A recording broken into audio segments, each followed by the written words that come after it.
My stepsister moved in after her divorce and hit on my husband, so I decided to investigate what really happened during her marriage. 2 months ago, my stepsister Roxy got divorced from her husband Elric after 5 years of marriage. She claimed she caught him cheating with his co-worker and that he'd been emotionally abusive. The whole family was devastated, especially when she revealed she was 4 months pregnant right after filing for divorce. Roxy was living with a roommate but approached me about staying with us temporarily. She couldn't afford rent anymore due to lawyer fees and was scared about being alone during pregnancy. When I discussed this with my husband David, he wasn't welcoming. He said Roxy always made him uncomfortable. I dismissed his concerns. Roxy had always been nice at family gatherings. I convinced David we needed to help family during tough times. He reluctantly agreed. The first few weeks were peaceful. Roxy kept to herself, stayed in her room, and seemed genuinely grateful. She even helped with household chores. But things changed about a month in. Roxy started wearing revealing clothes around the house, especially when David was home. Short nightgowns, tight workout clothes. She'd never dressed that way before. She constantly found reasons to be wherever David was. If he was in the home office, she suddenly needed the printer. If he was in the kitchen, she'd get hungry at that exact moment. David told me Roxy was making him uncomfortable. She'd make suggestive comments when I wasn't around, asking if he ever thought about being with someone else, saying how lucky I was to have such a handsome husband. She'd find excuses to touch him, brushing against him in hallways, touching his arm while talking, asking for help reaching things she could easily get herself. I hate to admit it, but I didn't take his concerns seriously. I thought he was being oversensitive and told him she was probably just being friendly. Last week, I threw Roxy a baby shower. She'd been sad about not celebrating her pregnancy properly because of the divorce, so I wanted to do something nice. I invited family and her close friends. The shower went well. Everyone had a good time. Roxy seemed happy. No obvious issues. But everything fell apart the next day. Roxy posted on social media claiming David had been sexually harassing her throughout her stay. She said he made inappropriate comments when I wasn't around, deliberately walked in on her in the bathroom, and tried to touch her constantly. The worst part was her claim that during the baby shower, David cornered her in the kitchen and tried to forcefully kiss her, stopping only when he heard someone coming. My family's reaction was brutal. My stepmom Claire called screaming, saying she always knew something was off about David and couldn't believe I'd let a predator into our family. Dad texted saying he was disgusted with both of us. Roxy's friends flooded David's social media with hateful messages, calling him a predator and threatening to report him to his school. David was devastated. As a teacher, these accusations could destroy not just his current job, but his entire career. He could barely speak when showing me the emails. Some parents from his school had already seen Roxy's post and were demanding he be fired. I tried talking to Roxy. She broke down crying, saying she couldn't believe I was choosing my abuser over my pregnant sister. She claimed she'd been afraid to tell me earlier because she knew I wouldn't believe her. Claire backed her up, saying I was just as bad as David for not believing her pregnant daughter, who'd already been through trauma with Elric. The atmosphere in our house became unbearable. David barely left our bedroom when Roxy was around, afraid she'd make more accusations. He suggested asking her to leave, but my entire family insisted that kicking out a pregnant woman would prove everything Roxy said about us. Then came the twist I never saw coming. 3 days ago, I was doing laundry and found Roxy's journal fallen behind the washing machine. I shouldn't have read it, but after everything that happened, I couldn't help myself. What I found made my blood run cold. The journal entries dated back months before her divorce, and in them, Roxy wrote about staging the discovery of Elric's supposed cheating, about practicing her crying for when she'd tell the family. Most shocking was an entry from the week before she moved in with us. David's always been attractive. Maybe this divorce is my chance to trade up. I just need to be patient and play my cards right. The most recent entry, dated the morning of the baby shower, read, "If he doesn't respond to my advances soon, I'll have to force his hand. Nobody will believe him over a pregnant woman. I've seen how it works. Just look at what happened with Elric." My hands trembled as I clutched the journal, rereading those damning words. The laundry room suddenly felt suffocating. I heard footsteps upstairs, Roxy moving around in the guest room. My heart pounded as I quickly pulled out my phone and started photographing each page. The camera clicked softly as I documented entry after entry of her calculated manipulation. The shower turned on upstairs. Water rushed through the pipes above me, giving me maybe 10 minutes. I flipped through pages frantically, capturing months of planning. My stomach churned reading how she'd researched emotional abuse signs and how to make someone look guilty. One entry detailed practicing crying in the mirror until she could produce tears on command. The laundry room door creaked. I spun around to find David standing there, his face pale and drawn from days of stress. He saw the journal in my hands and his eyes widened. I showed him the trade-up entry, watching his expression shift from confusion to horror. The water pipes groaned ominously above us. The shower was stopping. Footsteps crossed the hallway upstairs. David grabbed my arm, pulling me out of the laundry room just as we heard Roxy's door open. We made it to the kitchen before she appeared at the top of the stairs, wrapped in a towel, her wet hair dripping. She looked between us, eyes narrowing with calculation. Her gaze dropped to my hands, where I'd shoved the journal behind my back. The silence stretched unbearably. "Found something interesting?" she asked, her voice deceptively light. My mouth went dry. David stepped slightly forward, creating creating a barrier between us. I could see the muscle in his jaw twitching as he fought to stay calm. Just discussing the grocery list, I managed, my voice barely steady. Roxy's smile didn't reach her eyes. She descended 2 steps, water droplets trailing down her legs. Really? Because you both look like you've seen a ghost. My phone buzzed in my pocket. I ignored it, keeping my hands firmly behind my back. Roxy took another step down, her expression shifting to wounded innocence. Unless you've been talking about me, I know this situation is hard on everyone. Her voice cracked perfectly, just like she'd practiced. David's hands clenched at his sides. I could feel the journal's edges cutting into my palms as I gripped it tighter. My phone buzzed again, insistent. We should let you get dressed, David said, his teacher's voice steady despite everything. Roxy's eyes flashed with something cold before the hurt expression returned. Of course.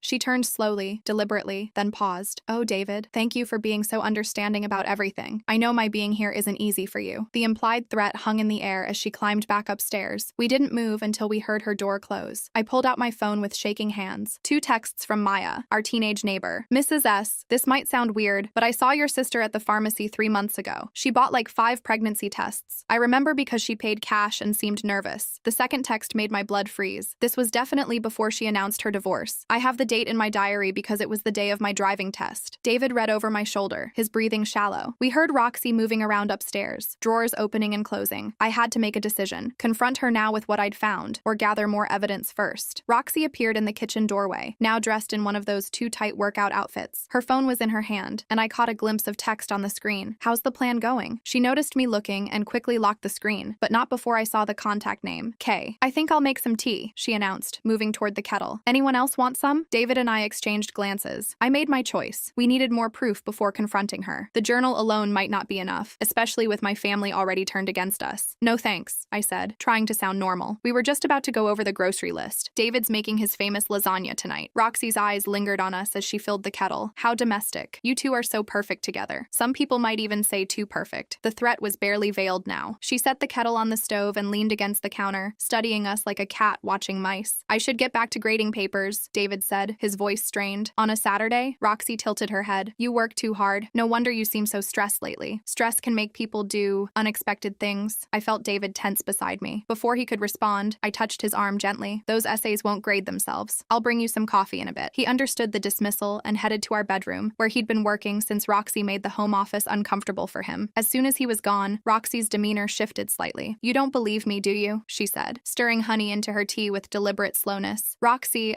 It's okay, she interrupted, her voice taking on that practiced wounded quality. I understand. He's your husband. But I thought after everything with Elric, you'd at least consider that I might be telling the truth. The hypocrisy of her words, knowing what I'd just read in her journal, made me feel physically ill. I forced myself to stay calm. This is hard on everyone, I said carefully. She nodded, dabbing at her eyes though no tears appeared. I just feel so alone. Even Hannah, my best friend, seems distant now. She said I could stay with her if things got worse here, but my phone buzzed. Another text from Maya. My mom might have security footage from that night. Want me to ask? I quickly silenced my phone, but Roxy had noticed. Popular this morning, she observed. Just work stuff, I lied. She sipped her tea, watching me over the rim of the mug. You know, I've been thinking about looking for my own place. This situation can't be good for any of us. Hope flared in my chest, but I tried not to show it, if that's what you think is best. But then again, she continued, setting down her mug with a sharp click, where would I go? A pregnant woman with no job, no support system except family who's starting to doubt her. It's not safe. The manipulation was so transparent now that I'd seen her journal. How had I missed it before? We want you to feel safe, I said, the words tasting bitter. Do you? She stepped closer, her voice dropping. Because sometimes I wonder if David's complaints about me are really about making me leave. First Elric, now David. Why do the men in my life want to get rid of me? I heard our bedroom door open down the hall. David was probably listening, worried about leaving me alone with her. Roxy heard it too and raised her voice slightly. I just hope the stress doesn't affect the baby. The doctor said I need to avoid conflict, but it seems to follow me everywhere. She placed a protective hand over her stomach, the gesture so practiced it looked rehearsed, which, according to her journal, it probably was. We all want what's best for the baby, I managed. Do we? Her eyes bored into mine. Because I'm starting to feel very unwelcome here. And when pregnant women feel threatened, they have to protect themselves. You understand that, right? The threat was crystal clear. I nodded, not trusting myself to speak. She smiled then, bright and false. Good. I think I'll go rest now. This conversation has been exhausting. As she headed upstairs, she paused. Oh, I might do a little social media update later. My followers have been so supportive through all this. They really want to know how I'm doing. The warning sent chills down my spine. I waited until I heard her door close before rushing to our bedroom. David was pacing by the window, his phone in his hand. 3 more parents have emailed the principal, he said without preamble. They're calling for an emergency board meeting. I showed showed him Maya's texts about the pregnancy tests and security footage. His face went even paler. "We need to be smarter about this," I whispered, glancing at the door. "She's getting suspicious." "Suspicious?" David's voice cracked. "She just threatened you in our own kitchen. This is insane." "I know, but we need more evidence. The journal helps, but..." My phone lit up with a call from Hannah, Roxy's best friend. I answered quickly. "Hey, I can't talk long," Hannah said, her voice hushed. "But Roxy just texted me asking if she could stay with me. She said things are escalating with David. What's going on?" My heart sank. Roxy was already moving to her next phase, whatever that was. "It's complicated," I said carefully, very aware that Roxy might be listening. "Look, I love Roxy, but..." Hannah paused. "Some things aren't adding up. Can we meet? Not at your house?" We arranged to meet at a coffee shop the next day. After I hung up, David showed me his phone. Roxy had posted on social media, "Feeling so unsafe right now. Some people just can't accept the truth. Grateful for all your support." The comments were already pouring in, each one more vitriolic than the last. Someone had tagged David's school. Another person offered to start a petition for his removal. "I'm going to lose everything," David said quietly, sinking onto our bed. I sat beside him, my mind racing. The journal was still hidden in our closet where I'd stashed it while Roxy was making tea. But how long before she noticed it was missing? And what would she do then? My phone buzzed again. This time it was my dad. "We need to talk about David. This situation has gone too far." The walls were closing in. Roxy had orchestrated this perfectly, just like she had with Elric. But now I had proof of her lies. I just had to figure out how to use it before she destroyed our lives completely. I looked at David, seeing the defeat in his eyes, and made a decision. We weren't going to be her next victims, not if I could help it. "We're going to fight this," I told him firmly. "But we have to be smart. She's planned this for months." He nodded slowly, some determination returning to his face. "What do you need me to do?" Before I could answer, we heard Roxy's door open upstairs. Footsteps crossed to the bathroom, then stopped. A long pause, then her voice, loud and clear. "Where is it?" My blood turned to ice. She'd discovered the journal was missing. The bathroom door slammed. Footsteps pounded down the stairs. David and I stood, facing the door, knowing our time for careful planning had just run out. Roxy burst through our bedroom door, her face contorted with rage. Her eyes swept the room before landing on us. I instinctively moved closer to David, my hand finding his. She stalked toward us, her workout clothes still perfectly arranged, despite her apparent fury. I noticed her hair wasn't even slightly mussed from her dramatic entrance. Everything about her was calculated, even her anger. David positioned himself slightly in front of me. Roxy's eyes darted to our closet, then back to us. She knew we had it. I watched her hands clench and unclench at her sides. She took a deep breath, and I could practically see her switching tactics. The rage melted from her face, replaced by wounded confusion. She sank onto our bed uninvited, placing a protective hand over her stomach. Her shoulders began to shake with what looked like sobs, but I noticed no actual tears fell. David's phone buzzed on the nightstand. He glanced at it and his face went white. He showed me the screen. Another parent had posted in the school's Facebook group demanding his immediate suspension. Roxy's fake crying intensified. She rocked back and forth, mumbling about stress and the baby. I noticed her peek through her fingers to gauge our reaction. My phone rang. Dad's name flashed on the screen. I let it go to voicemail, but Roxy had seen. Her performance escalated. She stood abruptly and rushed to our bathroom. We heard retching sounds, but they seemed forced. David and I exchanged knowing looks. When she emerged, she clutched the doorframe dramatically. Her face had gone pale. I wondered if she'd somehow made herself look sick on command. She stumbled back to the bed, her hand never leaving her stomach. David's jaw tightened as he watched her performance. My phone buzzed with a text from Hannah. "Roxy's asking weird questions about your finances. Something about needing money for a lawyer." I quickly deleted the message, but Roxy's eyes tracked my movements. She swayed slightly, then steadied herself against our dresser. David's phone rang. His principal's name appeared on the screen. He had to answer this one. He stepped into the hallway, closing the door behind him. Alone with Roxy, I watched her facade crack slightly. Her eyes hardened as she studied me. She moved to our closet and began rifling through it. I stayed silent, knowing any protest would confirm her suspicions. She pulled out boxes, tossed aside clothes, her movements becoming increasingly frantic. David returned, his face grim. He held up 3 fingers, 3 more complaints filed with the school board. Roxy spun around, her search forgotten. She clutched her stomach again, wincing. The timing was too convenient. She staggered toward the door, pausing to grip the frame. Her breathing became labored, each gasp perfectly timed for maximum effect. I heard footsteps on our front porch. Through the window, I saw Claire's car in our driveway. Roxy must have texted her. The doorbell rang insistently. Roxy's performance intensified. She slid down the wall, cradling her belly. David went to answer the door while I stayed with Roxy. She grabbed my wrist with surprising strength, her nails digging in. Claire's voice carried from the entryway, shrill and accusatory. I heard David trying to explain, his teacher's calm barely holding. Roxy's grip tightened. She pulled me closer, her breath hot on my face. Her eyes were completely lucid, calculating. Claire burst into the bedroom,